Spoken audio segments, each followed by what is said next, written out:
During the height of the 2003 TMNT series, it went on for quite a while. I think I only watched the first season, maybe the first 2 seasons, and then I stopped. Like, they stopped, and they came back with a different type of animation quality, like the eyes had pupils now, and that era of the TMNT 2003, I did not see. I did not watch that. But it was during this era when they made the movies TMNT. It was a fully CG film, and I completely ignored it when it came out, and I just never watched it. I had never seen it. And after this movie came out a couple years later, Nickelodeon, Paramount, picked up the IP of the TMNT, and that's where the Michael Bay movies came in. And they never made a sequel to this CG film. The CG film did not perform too well, and I can come up with a lot of reasons why. One of those reasons is it's the shortest one of all 4 of these. It's 87 minutes long, and it has the story of a 2.5-hour long movie crammed into those 87 minutes. What does that mean? Well, it means that everything that they try to tell, it's very rushed. It's very, very rushed. You needed more time. You needed to take your time with this movie. You needed to take your time, and I get it. I completely get it. Every single extra minute is all that extra CG. An extra hour of footage would probably add to your budget an extra handful of million, a couple dozen million. Yes, it would have been a lot more expensive project, but you needed that time. You needed more time to tell your story, because this is an incredibly ambitious story. I got it. I understood it, all of it, and I enjoyed it. I really did. I loved this movie, but I could see all of the problems on full display. This is one of those movies that's like TMNT 3.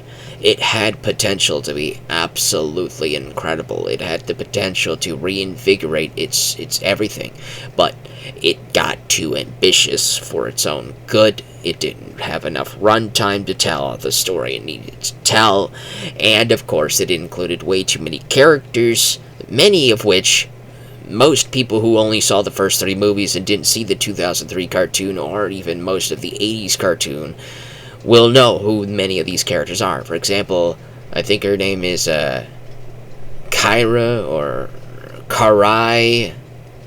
Karai, I think it's Karai.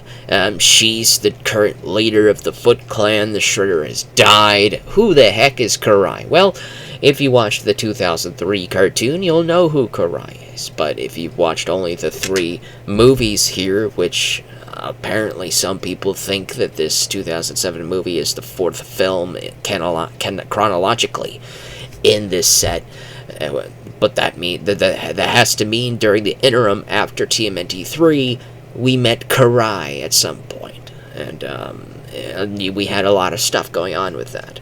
TMNT 2007 feels like it's the 3rd entry in a sequel trilogy that we never got the first 2 films of. And that's, well, maybe not the 3rd movie, maybe the 2nd one. Maybe we needed just 1 movie set before this movie to explain Karai and all the other stuff besides. Because, you had a lot going on here. Why is Leo in Central America? It's cool, I love it, but why is he there? Oh, Splinter said to go take a training mission. When? He didn't say it in TMNT 3, so it was an off-screen thing that happened in the interim, something. You know, it's set in the middle of a story, and you have to be familiar with it. You have to be familiar with the TMNT IP. You have to be familiar with Karai. You have to be familiar with all of it, really. Not just the 3 movies. You have to be familiar with the 2003 TV show. You have to be familiar with maybe the comics as well. You didn't really need to be familiar with the comics to understand TMNT 1. You know, you really didn't need to. You could just watch that movie. It tells you everything you need to know. It's a very fantastic film. And, yeah. But this one is more of the kind of illness that the Marvel movies are suffering from right now. What illness do I mean? Well, the illness of you need to know all this other crap to understand this new crap in this movie that we're making. Oh, we made this movie? Well, we have this character that was introduced in this TV show. You have to watch that TV show to understand who they are. And this other character, this character's plotline is continued from these two movies and this other TV show. This TV show and this other TV show are Disney Plus exclusives. You have to get Disney Plus to watch those to understand that story. And so if you are lost because of all this extra crap that we're adding into TV shows that we're putting exclusively on Disney Plus that we're not making hard copies for and we're not releasing on cable television, then you have to just be lost. And that's what TMNT 2007 suffers from. It suffers from trying to do too much, trying to include too much, but not really explaining where all this too much comes from. The opening segment with this conqueror dude and his companions, they get turned to stone because of something he happened. They rushed through that. I understood it. I understood the story perfectly fine, but I would have loved to see more cutscenes with that. More cutscenes. More scenes with that. But we didn't get any of that. I would have loved to see more explained about April and how she knows how to fight with a katana. I completely buy it. I loved this new April. She's perfect. She's great. But I need some storytelling here. I need to know why she knows how to use the katana. If you told me that Leo taught her how to fight with one for self-defense, I would buy it. I would say, yeah, that sounds like her. That sounds like Leo. That would be perfectly fine. Show me! And of course, Casey, he looks completely different from his design in as Elias Koteas in TMNT 1 and 3. And he looks a little bit more like his 2003 self. So maybe this movie is trying to combine, kind of like how the first movie was combining story elements from the comics and from the 80s cartoon. Maybe TMNT 2007 is trying to combine story elements from the 2003 cartoon and the 90s movies. Maybe, but it's suffering from something of an identity crisis in that it needed to stick to one or the other, because combining both confuses people. It confused me a little bit. I liked this movie, though. I did. I loved the aspect with Raphael and Leo. They were very well done. The only thing that I would have added here is an hour runtime. An hour to the runtime, yes. Now, how would I add this hour in? How would I compose this story to make it make a little bit more sense? Well, let's see. I would add an extra 20 minutes to the start of the film. 20 minutes before even the credits start, like the opening intro credits and all that other good stuff. I would add 20 minutes having the Turtles set about a year or two in the past go out on some big mission, right? They're going off on a mission. April's out there, Casey's out there, and all that crap. And let's say they botch it up. Leo and Raph fight big time, and Leo's leadership falters, and he gets, maybe he gets one of the turtles hurt, maybe April gets hurt, I don't know. And then Splinter sends Leo off on a training mission so that he can find himself. And then Raph goes out to play Batman as the Night Watchman, the Night Watcher, and Donnie and Mikey quit being vigilantes and just go off doing normal stuff. And Splinter just hangs out in his meditation, whatever, and April goes off to be a much better reporter, and Casey moves in with April, continuing their romance from TMNT 1, that had them kissing at the end, so they're dating and all that good stuff. I liked that, and I really think you needed to add 20 minutes to that, and have Leo have that 20 minutes segment end with Leo going off to Central America to find himself and all that stuff. And then we have a montage of the time skip, with Raph being the Night Watcher and Leo being this vigilante in the forest, becoming a much darker person. He tried to go out there to find himself, but instead he became a much more angrier version. He basically became more like Raph out there in the Central America. He actually started to, like, kill these cartel dudes and all that other stuff. He started to actually, like, kill these guys. He's not just capturing them for the authorities to do anything with, because the authorities are also corrupt down there. So he's just killing them flat out. and basically make Leo a much darker character out there by himself. And the irony here, let's make Raph a much more moral character. Let's say that Raph actually learns and looks up to Leo quite a bit, but he just hates how hypocritical Leo can be, and that Raph is actually being more like Leo now. He's actually being the night watchman. He's out there capturing criminals, but he's tying them up. He's not killing them. He's not maiming them too bad. He's just leaving them there for the cops to come pick him up. He's basically being a Batman type of character, and that might be why Leo hates the Night Watcher. When he comes back to New York and he sees, let's say he looks at a newspaper on the counter before he goes to see Master Splinter. He sees a bunch of newspapers that Mikey has been collecting of the Night Watchman because he's a big fan of him. So he looks at all of them and he starts to scowl. He starts to get angry because this guy sounds like the ideal Leo that he used to be, and he's a much darker person. So that may be that dynamic that Leo doesn't like. The Night Watchman is because the Night Watchman is being a better Leo than Leo was down there in Central America. He's a much darker person now. So he goes in, he meets Splinter and all that stuff, and I'd keep all of that the same. And I'd have all the same leading up to the big Raph and Leo fight the same. The big Raph and Leo fight is fantastic. It's so good. It's so good. It's so good. And I love the dynamic where Raph actually defeats Leo here. This is Leo's point to learn that he was wrong. And this is also Raph's point to learn that he is wrong as well. They both learn that they're wrong, but for different reasons.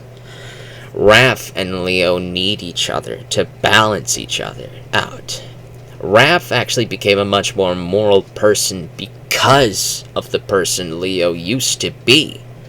Like, Leo's, big moral goodness and crap rubbed off on Raph, and that's why he became more like Leo during the time skip. And Raph's anger and brutality rubs off on Leo, making him a much more angrier character when he's off by himself.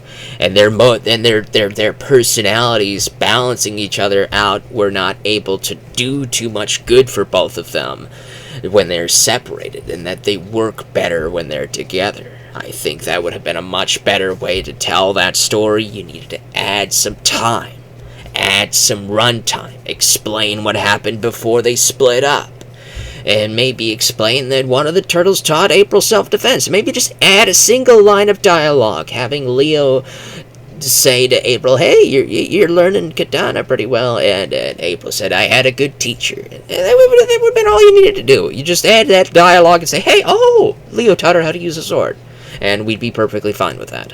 And that's why she's fighting the Foot Clan with everybody else, and that would have been fine.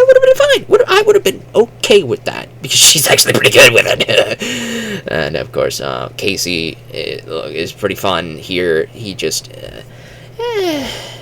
needed to have more of that Elias Koteas snark about him, because now he's just very tame. You could arguably say that maybe it's April who is taming Casey Jones, and he doesn't like that he's being tamed. And there's a little bit of that being said when he's trying to talk with Raph on the rooftop during one of these cutscenes. And Raph falls asleep because he's just spending too much time as the Night Watchman, and he's exhausting himself because he's holding up the entire city on his own, and it's really taking it out on him. And I loved that dynamic. I loved all of that. But we just needed more time to explore the characters. We needed more time. I loved what I saw. I really did. And the one that really suffers from the lack of time, the lack of time to show these characters, show who they used to be, show who they turned into, and all of that stuff, could probably be Leo. Leo suffers from the lack of showing who he used to be prior to the time skip, and who he is now. Because I would love the idea, and I think it would really work to show that Leo was that moral, upstanding Boy Scout prior to the time skip. And after the time skip, he's a much darker person. He follows orders, the Splinter's orders to the letter, but he's also a much darker person. He has a vendetta against the Night Watcher because he sees him as a better Leo, a better him. And that could really help connect these two characters and build up their big confrontation at the end of Act 2. I would have loved to see that. I think that would have really helped. Mikey and Donnie, they don't really have too much of a story here. Maybe add 10 to 20 minutes of cutscenes with them, of scenes with them, Mikey at another party, or Mikey learning about some stuff and growing up and realizing that the adult world kind of sucks, and losing a little bit of his spirit and trying to recapture his childhood spirit by taking up skateboarding again and all that stuff, and keeping up that type of energy, maybe, and Donnie completely embracing adult life and completely losing his sense of humor, and maybe Mikey taking Donnie out on a night of partying or something to try to get Donnie to recapture his childhood vibes and all that stuff, and it helps them out, and then they maybe take Raph or Leo out or one or something like that, and they both learn how to bond again after their disaster night of not being able to work as a team. You could have added something there. And the other 20 minutes I would have added would be to Mr. Winters. Who is Mr. Winters? Mr. Winters is the main villain of this movie. Well, he's the red herring villain. The actual villains are the 4 generals that he used to command 3,000 years ago. They got turned to stone. 3,000 years later, he found some mystical relic MacGuffin. He puts the MacGuffin onto one of his generals, and the general comes back to life, and he does the same for the other 3 generals. And so now they're immortal stone people, and he sends them out to collect the 13 monsters that were released at the start of the film 3,000 years ago, so that he can realize, so that when the planets realign, he can reopen the portal. His generals think he's going to send more monsters in to build a new army, but what Mr. Winters actually wants to do is send the monsters back and get rid of their immortality so that they can pass on, because immortality, he believes, is a curse. But his generals think, nah, it ain't a curse, dude. This is a gift, man. We get to conquer the world forever, man. Now we can do it. But Mr. Winters is just tired. He spent the past 3,000 years just getting tired of living, whereas the generals, they were stone for 3,000 years, so they just recently came back, so they're more happy about the immortality rather than tired of it like Mr. Winters is. I think you needed to spend more time with them so that we get to learn about these generals and get to learn a little bit more about them, maybe even learn their names and remember them, because they have names. They do. You can look them up. You can look them up on a cast list. You can look them up on the Wikipedia page, and then you'll forget them in 2 days because they're so forgettable. They have no scenes, right? I think you could have added an extra 20 minutes with various scenes added, splattered throughout the film, having them talk to each other, having some dynamic. Maybe these 4 generals are like dark mirrors of the 4 turtles, and Mr. Winters is like a mirror reflection of Master Splinter in a way, right? And maybe have these 4 generals fight the turtles, and they beat the turtles on various occasions as they try to stop them from capturing the monsters and various things like that. You could have added some stuff here so that their final encounter and the final climax in the end of Act 3, you could have had a prolonged fight between them and have each turtle get the best of the general that got the best of them prior, because now they've learned teamwork.